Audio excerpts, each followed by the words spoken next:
Rosa Parks was born in the small town of Tuskegee, Alabama in 1913. She grew up in a time when African Americans faced many struggles under a system of racial segregation. Her family was poor, but they taught her strong values of dignity, faith, and self-respect from a young age. Rosa could see the unfairness around her. She noticed that black children had to walk long miles to school, while buses carrying white children passed them by. Without stopping, she noticed that schools for black children were old and broken, while schools for white children had new books and buildings. These early experiences planted in her heart a quiet strength that would one day change the nation.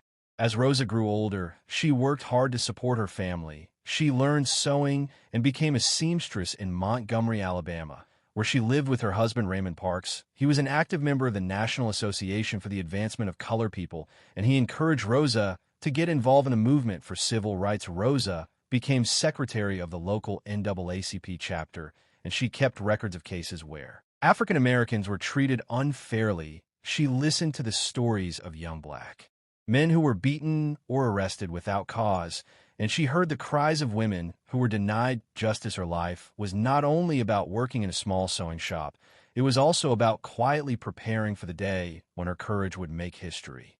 In those years, segregation laws were everywhere. Black people had to sit at the back of the bus, while white passengers took the front. If the front seats filled up, black riders were forced to give up their seats. Rosa had seen this happen countless times. She had seen mothers carrying children forced to stand, while empty seats were reserved for white men. She had seen old people pushed aside simply because of their skin color. This anger stayed in her heart, and although she was a gentle woman, she had a fire inside her that told her one day she would say enough. That day came on December 1st, 1955. Rosa had finished her long day of work as a seamstress. She boarded the Cleveland Avenue bus and sat down in the section where black passengers were allowed. After a few stops, more white riders entered the bus, and the driver told Rosa and three other black passengers to stand up. The others reluctantly gave up their seats, but Rosa quietly remained seated. The driver shouted at her, but she looked at him calmly and said, "No, I will not stand up," when he threatened her with arrest. She still refused. She later explained that she was not physically tired that evening. She was only tired of giving in.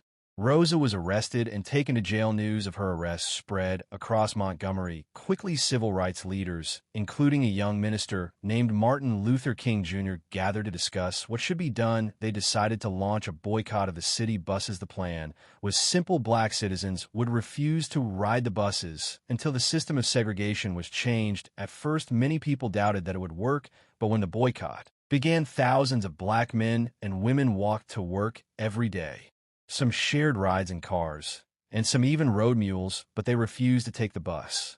The boycott lasted not for days or weeks, but for more than a year. For 381 days, the black citizens of Montgomery stood united. They endured harassment, threats, and even violence, but they did not give up. The bus company lost money, and the city began to feel the pressure. Finally, in November 1956, the United States Supreme Court declared that segregation on public buses was unconstitutional. The victory brought joy and pride to African Americans across the nation, and Rosa Parks became a symbol of courage and hope.